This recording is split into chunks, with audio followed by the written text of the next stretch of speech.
Robin. You're listening to Opie and Anthony. Opie and Anthony. On the virus. Sirius-XM. Is it open to the public? Do No. people come in? No. So what is it? Like this just... Norby Walters throws the whole thing. It's actually a really, really nice event. I met Anna Nicole there. Remember her? Yeah. Yeah, she reached across the table and grabbed my hand, and she was telling me how much she loved me and Thelma and Louise, and she wouldn't let go of my hand. And she's a big chick, man, you know? And she was pulling hard, and she almost pulled me across the table, for Christ's sake. I mean, I had to pull away from her to get away from her. She's like a rhino. She was a big girl. Shit. She was hammered. What do you do in between films? What do you do for fun? Well, I have 6 boys. Yeah, remember that. Lots of kids to take care of, and there's a lot in here about them. It's being a father of that many boys is very, very complicated because they're all in different stages of their mental development.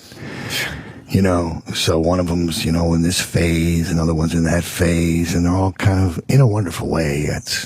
What are the ages? My oldest son is 23. Then I have 21, 17, 16, 13, and 5. You're just you are really very in virile it. man. You are in it. Testosterone. Yeah, I'm busy with them. Did you keep going because you wanted a daughter? No, the daughter thing is very scary to me. I mean, who knows? I mean, maybe someday, but right now it doesn't seem likely. I wouldn't want to raise a girl anyway. It'd be too complicated. I'd prefer, if I had a daughter, I'd want her to be gay.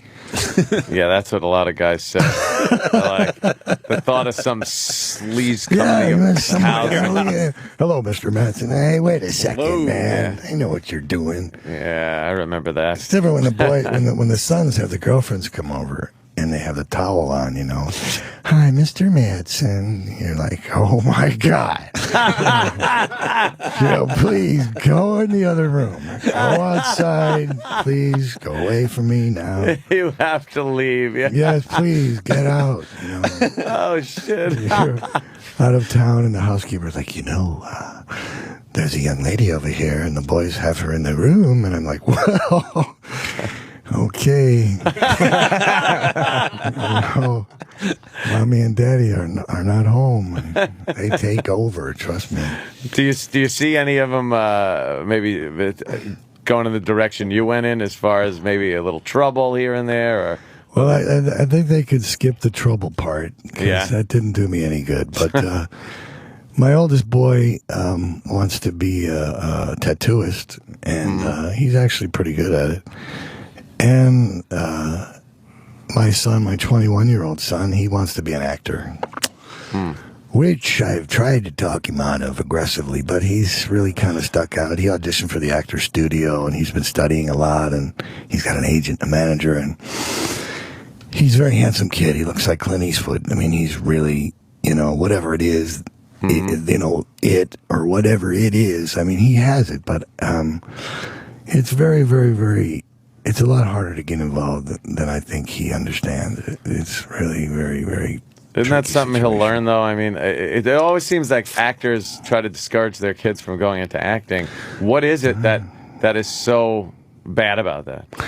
I think you have to have a really thick hide, and you know, the rejection end of everything and the competitive part of it all. You know, if you're not really don't know what that end of it is, it can really destroy you. It can rip you up, and I just don't want him to have to go through that. If you look at Anthony Quinn or Kirk Douglas or anybody who had a few sons, Marlon Brando, for God's sakes, Steve McQueen. I mean, their sons really were up against a great big problem, because every time they walk in a room, people would look at them and go, what happened? You know what I mean? It's kind of left them a little bit without anything to do in life. Did Brando's kid try to act? Oh, yeah. Oh, I didn't know Christian, that. yeah, Christian did, yeah. I was pretty good friends with him for like about 2 years before the shooting, and we had an awful lot of fun together. Christian was pretty cool, but he didn't know what to do with himself, and I felt sad for that. Did you know Marlon? I met him twice. He was. I was with Christian once, and it was on New Year's Eve, and it was about 3:00 in the morning, and the phone rang, and Christian was like this all the time, pointing at the phone. You know, he didn't like to answer the phone.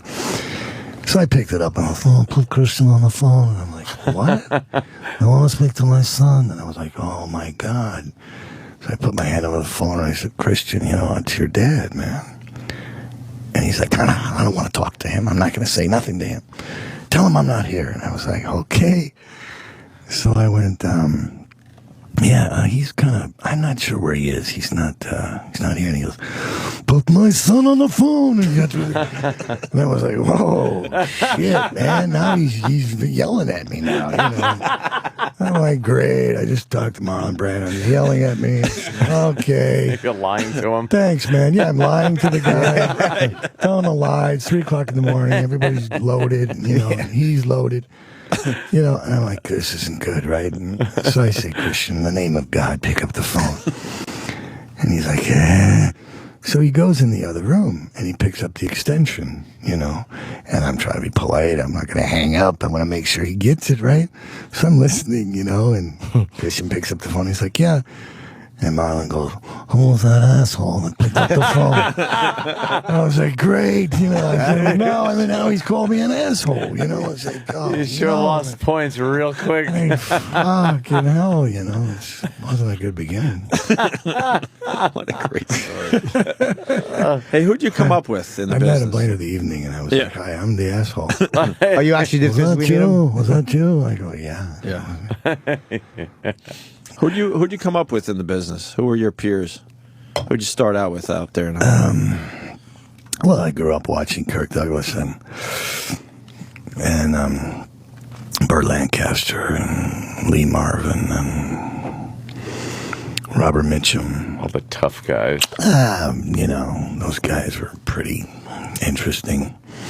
They don't have actors like that anymore. Humphrey Bogart and Spencer Tracy and Jesus, you know, that kind of talent just doesn't exist anymore. But I started off doing episodic television. You know, I was orderly in a hospital, and I worked as an auto mechanic. I worked as an orderly. I did landscaping. I was a pipe fitter, a plumber's apprentice. I went to school to be a paramedic. I drove a lot of tow trucks.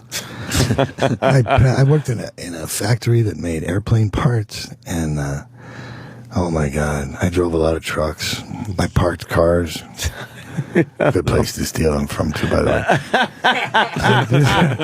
I did a lot of stuff. I tried to start a landscaping business and cut a lot of grass. And, I painted houses and I shoveled the snow. I mean, I did. Jesus My Christ. God in heaven, I did so many things. I worked in a lot of gas stations, changed a lot of flat tires, pumped a hell of a lot of gas. And I had this idea about the acting thing, but it didn't really seem like a reality. When I started doing episodic television, I didn't really see any. Peers, I don't know. I didn't have any of those because I was kind of a cowboy.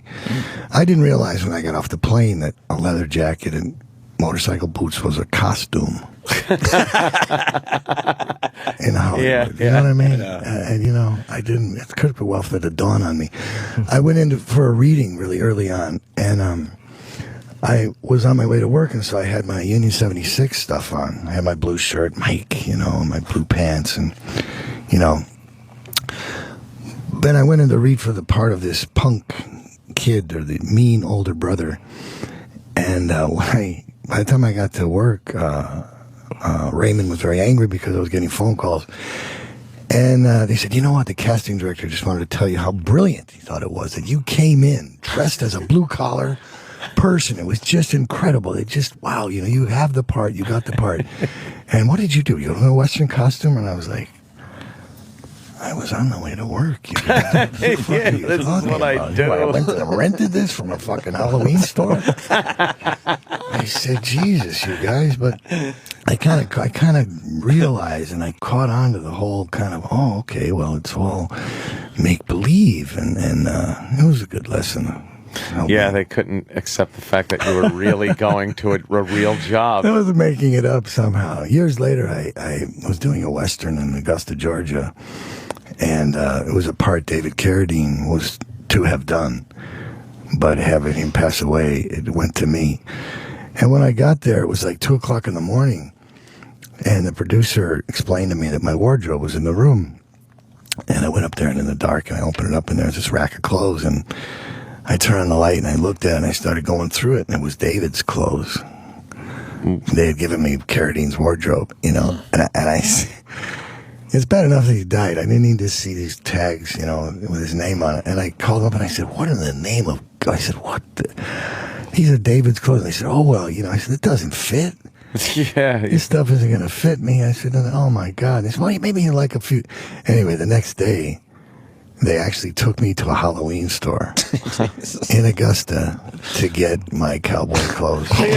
Oh, shit. Yeah, it was one of those productions. I got my wardrobe from a Halloween. Oh, God. Yeah, It's a great film. There was a statue of James Brown right out in front of the store, and it's like kind of on a pedestal. It's like, I guess James Brown was from Augusta, and it's got this statue of James Brown. It was so funny because I went and I looked at it, and it was so small.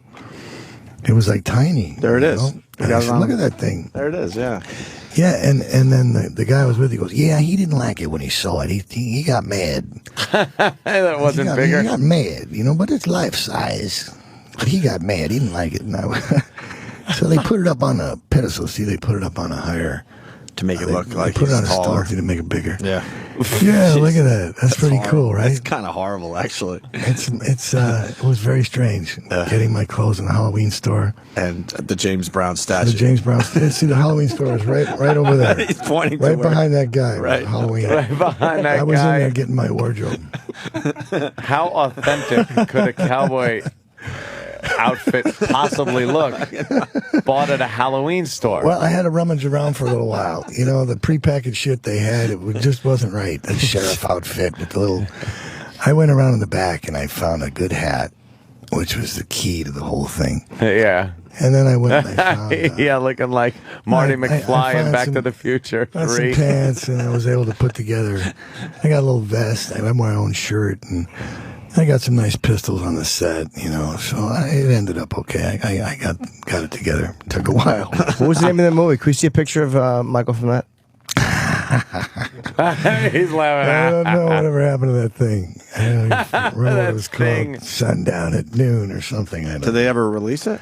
I don't think so. I mean, I don't think it's finished yet. It might be in post-production, which is the 5,000 other projects on the IMDb that I'm supposedly in. Yeah. Lies. God. You handle a lot of firearms in movies. Are you comfortable with them? Do you like shooting? Yeah. Yeah. Yeah. I mean, I have a hard time sometimes watching other actors with weapons because sometimes they just don't look right holding it, you know. Mm-hmm. And you think, well, I got this gun, you know, it's going to be pretty good, but it isn't that at all. I can't explain it. So the way you handle it, I think, is very unique. I mean, I think Clint Eastwood is good with a gun, but it's not. It's an intuitive thing, and not everybody can do it. I've rarely seen anybody who can handle a gun properly. Kirk Douglas could do it. Robert Culp could do it. Steve McQueen was pretty good with the shotgun with the 12 gauge and the getaway. I have that gun, by the way. His son gave it to me. Really? Yeah, it's a Winchester. That's very cool. Holy But the shit. gun thing is, I can't explain it. It just... Well, I'm thinking back also to Reservoir Dogs. It almost looked like it was an extension of your hand. Yeah. You were waving, you were gesturing with it at one point. And it was like, he's fucking talking with his gun. It was pretty good. Scratch your head. Yeah. It's a useful, it's a nice gadget to have in a movie or in a scene. It's like a cigarette. I mean, you take a cigarette away from Humphrey Bogart and, I mean, Bogey was Bogey, let's face it, but when he put that cigarette in his mouth and lit it up, all of a sudden, it was a whole other thing. Yeah. And you give me a gun, it's a whole different deal. I don't know why. Tell him, Fred. The Virus. Sirius-XM. This